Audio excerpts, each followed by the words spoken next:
The following segment is sponsored by Renown. Well, it's estimated that some 19 million people are going to be living beyond their cancer diagnosis by 2024. There's a lot that goes into making sure that that happens.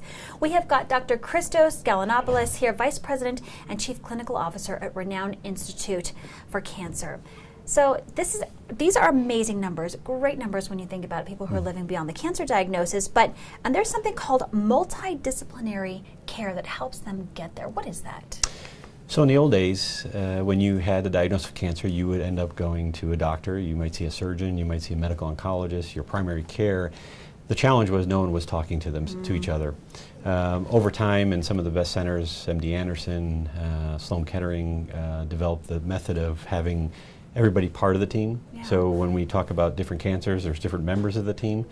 It's not just the physicians, it's the nurse navigators, it's the nutritionists, it's financial counselors, it's support groups. And so when we looked at how we want to design our programs here at Renown, instead of having, quote, just a cancer center, we wanted to say we're having multidisciplinary clinics, conferences, tumor boards, so that when you do come in, you're getting the input of everybody.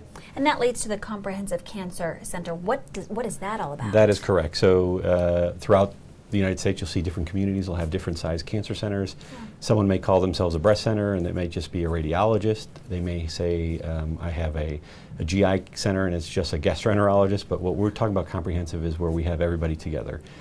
With this, everybody gets seen by a surgeon if needed to. This is followed by maybe a medical oncologist before, maybe a radiation oncologist.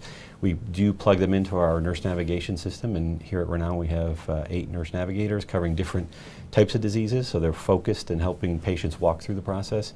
We have financial counselors, nutritionists, support groups, alternative therapies, anything you think of, we try, and that's considered the comprehensive approach. We're not just treating a disease, we're actually treating the person, we're treating their families at times, the difficulties, challenges behind that. So what types of questions should people be asking to make sure that everyone is talking? So you know, the cancer diagnosis is a big diagnosis. It affects everybody in the family. When you go to have care for this, you want to make sure that someone understands your disease, understands how to manage the disease, but also manage the family, make sure that they're accredited. Could they be fellowship trained? Do they see high volume?